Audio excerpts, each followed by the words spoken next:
Right. එහෙනම් ඉතින් සුබ දවසක් හැමෝටම. අද දවස ගත්තොත් අද ජූලි 10 අගෝස්තු 10 ඔයාගේ ඉකොන් පේපර් එකේ ෆස්ට් පාර්ට් එක ලියනවා. ඒ කියන්නේ හරියන දවස් 30කින් ඒ කිව්වේ මාසෙකින් ඔයාට උසස් පෙළ විභාගේ. ඉතින් අන්තිම මාසේ ඔයාට වැඩ කරන්න පොඩි අයිඩියා එකක් දෙන්න තමයි මේ වීඩියෝ එක කරන්නේ. ඉතින් මේ වෙද්දී බය වෙලා නම් ඉන්න ඉතින් එහෙම තමයි ඉතින්. හරි. ඒක තමයි ලෝක ස්වභාවය. ඉතින් බය වුණා කියලා ස්ට්‍රෙස් වුණා කියලා ඔයාගේ රිසල්ට් එකට ඒක රිසල්ට එක වැඩි වෙන්න බලපෑමක් වෙන්න. ඉතින් ඔයා බය වෙලා ස්ට්‍රෙස් වෙලා මේ වෙලාව මේක අතහැරලා දැම්මොත් ඒකේ බලපෑම ඉතින් රිසල්ට් ආව දවසක තමයි ඔයාට බලන්න වෙන්නේ. හරි.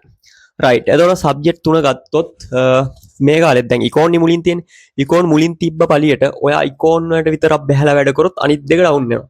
ඉතින් අනිත් දෙක ඩවුන් වුණා කියලා ඔයාට කවදාවත් ඒ කියන්නේ කැම්පස් එකට යන්න බෝ රිසල්ට් එකක් දාන්න වෙන්නේ නැහැ නේ. හරි. يعني තුනටම බහැලා වැඩ කරන්න ඕනේ. රයිට්. මම සබ්ජෙක්ට් තුන ගත්තොත් මම කරපු සබ්ජෙක්ට් තුන තමයි මම කරේ BS කරා business studies. හරි. ඊට පස්සේ accounting කරා. ඊට පස්සේ ICT කරා. economy කරා ICT කරේ. හරි. එතකොට BS වල අන්තිම මාසේ වැඩ කරපු වැඩ කිව්වොත් මම BS වල lesson 18ක් තියෙනවා. මේ 18 මම ටක් ගාලා පුළුවන් තරම් recap කරා. ඒ කියන්නේ පුළුවන් තරම් මේක theory එක මතක් කරගත්තා. රිකැප් කරනවා කියන්නේ ආපහු ඒ කියන්නේ මුලින් ඉඳන් නෝට් ලියලා ආපහු මේ ක්ලාස් රෙකෝඩින් පැය 20 30 ක්ලාස් රෙකෝඩින් බලලා එහෙම නෙමෙයි. හරි. ටට්ටක් ගාලා මතක් කරා. ඒතර මම ඔයගේ රිකැප් ප්‍රෝග්‍රෑම් එකක් කරලා තිනවා මගේ YouTube channel එකේ. ඔයාලට බලන්න පුළුවන්. සාමාන්‍යයෙන් එකපාරම පැයකට අඩු වෙලා වගේ කවර් කරගන්න පුළුවන්. ඒක බැලුවොත් හරි. මැනේජ්මන්ට් පාඩම වගේ උඩරම පැය දෙකයි මම තාම සම්පූර්ණ අප්ලෝඩ් කරේ නෑ. මට ඕන පාඩම පැය දෙකකට අඩුවෙන් ඒකේ ඒ කියන්නේ තියරි ටික මතක් කරලා දෙන්න පුළුවන්. හරි. මුලින්ම තියරි ටික රිකැප් කරන්න ඕනේ. තියරි ටික රිකැප් කරගන්න ඕනේ. මොකද තියරි දන්නේ නැත්නම් ඔයාලට පේපර්ස් ලියන්න බෑ. ඊළඟ වැදගත් එක තියරි තිබ්බට ගන්න ඔයාලට පේපර්ස් ඉතින් ප්‍රැක්ටිස් එකක් තියෙන්න ඕනේ.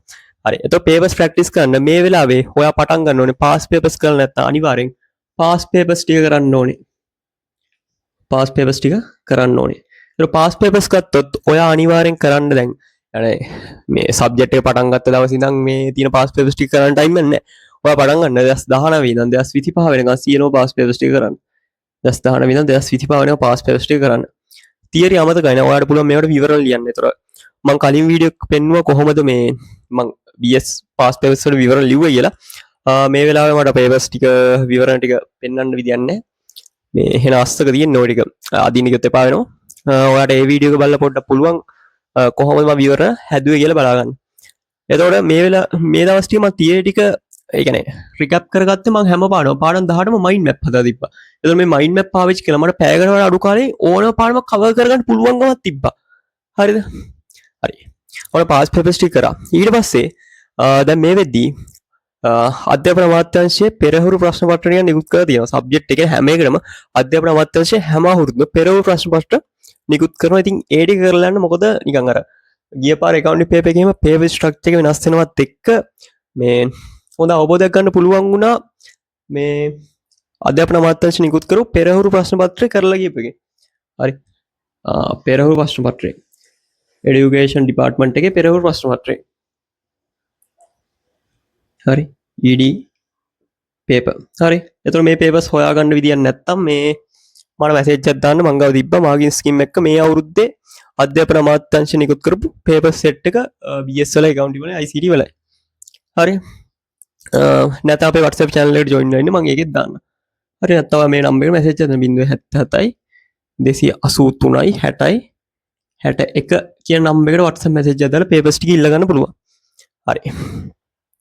ඔන්න ඊට පස්සේ අධ්‍යාපන දෙපාර්තමේන්තුවේ papers ටික කරා. ඊට පස්සේ කරන්න ඕනේ වැදගත් දේ තමයි provincial papers ටික. ඒ කියන්නේ third term test papers ටික කරන්න. මොකද මේ වගේ තියෙන අලුත්ම ප්‍රශ්න.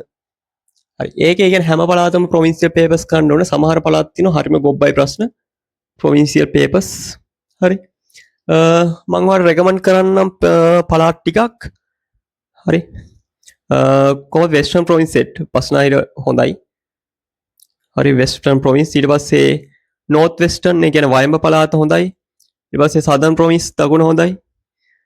ඊට පස්සේ යා result අඩු වුණාට අපේ පළාතේ provincial papers මරණ set එකේ සැලකිය යුතු මට්ටමක තියෙනවා north central province උතුරු මැද පළාතේ.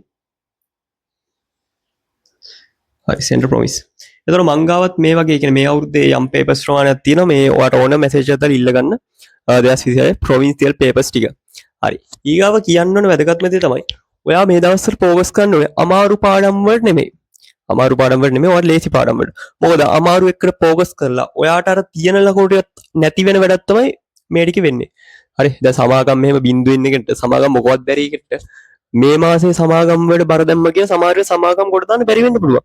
සමහර විට සමාගම් කොට දාලා අර ලේසියෙන් ලකුණු ගන්න තියෙන පාඩම් ටික කෙලවෙන්න පුළුවන්.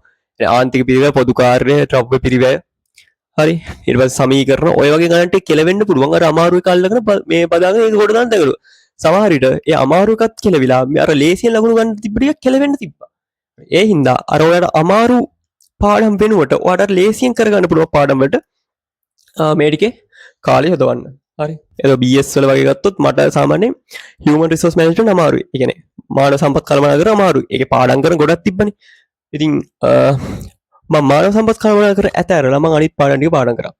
හරි. මානව සම්පත් එක අකුරක් බැරුව එක්සෑම් එකට ගියේ. ඉතින් අවුලක් උන්නේ නැහැ. අර මට පුළුවන් ටික මම හොඳට කරගත්තා. එතකොට ඊළඟට මේ සාමාන්‍ය බිස්නස් ස්ටඩීස් වගේ ප්‍රශ්න පත්‍රයක MCQ එක ගත්තොත් MCQ ලේසි. පොඩ්ඩක් මේකේ සීන් එක තියෙන essay එක. essay එකට මම නම් කියන්නේ කියන්නේ ගෙදරින් ප්‍රශ්න තෝරගෙන යන්න. ඒ කියන්නේ අර මේක මෝඩ වැඩක් වෙන්න පුළුවන්. හරි. මුලින් ඉඳන් පාඩම් කරපු එකට ඉතින් අවුලක් නැහැ. හරිද? ඒ කියන්නේ දැන් ওই මාසෙක දෙකකින් පාඩම් කරපු එකට ඇත්තටම ඒ කියන්නේ පාඩම් 10ට කව වෙලා නැහැ. එතකොට ඔයාට තියෙන්නේ හොඳම ඔප්ෂන් එක තමයි essay එකට ගෙදරින් ප්‍රශ්න තෝරගෙන යන්න. හරි. ඔයාලා සමහර විට C එකක් වගේ ගන්න ලේසියෙන්ම ඔයාලා පළවෙනි පාඩම, දෙවෙනි පාඩම, තුන්වෙනි පාඩම, හතරවෙනි පාඩම, පස්වෙනි පාඩම, හයවෙනි පාඩම, හත්වෙනි පාඩම බලාගෙන ගිහිල්ලා ඊට පස්සේ 12 වසරෙන් ඔයාට 12, 13, 14, 15 වගේ පාඩම් ටික බලන් ගියොත් ඔයාට සාමාන්‍ය ලේසියෙන් B එකක් හෝ C එකක් දාගන්න පුළුවන් business studies paper එකට. සාමාන්‍ය MCQ නම් ඉතින් කොට දාගන්න තියෙන හොඳ විදිහම MCQ papers 5ක් 6ක් කරලා යන්න. 5ක් 6ක් ඇත්තරම වැඩිත් එක්ක හරි පුළුවන් තරම් කරන්න MCQ papers ඔයාට BS එකේ MCQ ටික හදාගන්න පුළුවන්. MCQ එකේ තියෙන ඉරිගහන ටිකයි හිස්තන් ටිකයි අර කෙටි හා නිශ්චිත ටිකයි. දවස් 25 නම් කෙටි හා නිශ්චිත වල අර ගොඩක් තියරි වලට අමතරව ටිකක් අර ප්‍රැක්ටිකල් පැත්තට තමයි බර කරලා තිබ්බේ 41 ඉඳන් 50 වෙනකම්. ඉතින් අර තියරියට අනුව කලපලා නිකන් හිතලා ලියන්න වගේ සීන් එකක් තිබ්බේ. මේ පාර ගොඩක් වෙලාවට එහෙම පේපර් එකක් එයි. හරි. ඒක ඊට පස්සේ accounting. accounting ගත්තොත් මේ පාර accounting එක ගොඩක් උන්ට කියලා උනේ බං තියරි බැරිකම හින්දා. හරි. ඔයා ගණන් ප්‍රැක්ටිස් කරලා ඔයාට සෙකන්ඩ් පාර්ට් එක ලියන්න පුළුවන්. හැබැයි තියරි බැරි වුණා කියන්නේ MCQ පේපර් එක ඔයාට ලියන්න වෙන්නේ නැහැ. හරිද? මේ පාර ගොඩක් අය ටයිම් මදි වුණා. මටත් MCQ කරගන්න පුළුවන් 45ක් විතර. සමහරුන්ට ඒ කියන්නේ MCQ පේපර් එකේ ප්‍රශ්න 50ක් තියෙනවද කියලාවත් බලන්න ටයිම් එක මදි වුණා. මොකද ඒ තරම් වැල් වලට අරන් එක තමයි මේ පාර accounting paper එකේ first එක. ඒ කියන්නේ MCQ paper එක අපිට හම්බ වුණේ. ඒ වගේම ඔයා මේකෙත් past papers කරලා නැත්නම් past papers ටික කරන්න. past papers ටික කරන්න. 2019 ඉඳන් 2025 වෙනකම් මේක must හරි. අනිවාර්යයෙන්ම කරන්න ඕනේ 2019 ඉඳන් 25 වෙනකම්. හරි. ඒ කියන්නේ සාමාන්‍ය එක අවුරුද්ද පේපර් දවසෙන් කරන්න බැරි වෙන්න පුළුවන්. සබ්ජෙක්ට් තුන බැලන්ස් කරන්න බෑ. ඔයා මේව කරන්න. MCQ එක නම් එක දිගට පැය දෙකක් ටයිම් තියලා දවසෙන් කරන්න. එතකොට මේ සෙකන්ඩ් එකේ ඇවිල්ලා සෙකන්ඩ් එකේ ගණන් කීයක් තියෙනවද? ගණන් 6ක් තියෙනවනේ. ගණන් 6ක් තියෙනවනේ. ඒක දවසකට ගණන් දෙකක් හදන්න. පළවෙනි දවසේ මේ සමාගම් ගණනයි ඊට පස්සේ අර කලමනාකර පිරිවැය කොස්ට් accounting වලින් එන ගණනයි හදන්න. හරිද? එතකොට එක ගානකට සාමාන්‍ය විනාඩි 36ක් වගේ නෙමෙයි වෙන්නේ 36 6 කීයද 6 12 72යි විනාඩි 72ක් කොයි ස්ටොප් වොච් එක ටයිම් එක තියලා ඔයාලට පුළුවන් 72කින් මේ ගාන හදන්න ඊට පස්සේ දෙවනි දවසේ තව ගණන් දෙකක් කරන් හදන්න එහෙම වෙන් කර හදන්න නැත්නම් පැය 5ක් accounting paper එකක් දවසක් ලිව්වොත් ඔයාලට නිකන් අනිත් එක ඒ දවසේ වැඩ කරන ටයිම් එක නැති වෙනවනේ හරි දැන් ඉතින් ක්ලාස් උත් ඇදින කට්ටියට රයිට් ඊට පස්සේ මේකෙත් ඇවිල්ලා ඔයා මොනවද කරන්න ඕනේ? අධ්‍යාපන අමාත්‍යාංශයේ දීපු පෙරහුරු ප්‍රශ්න පත්‍රය කරන්න. ඉතින් මේක නැත්තම් මම නම් එක දැම්ම මැසේජ් එකක් දාන්න. හරිද?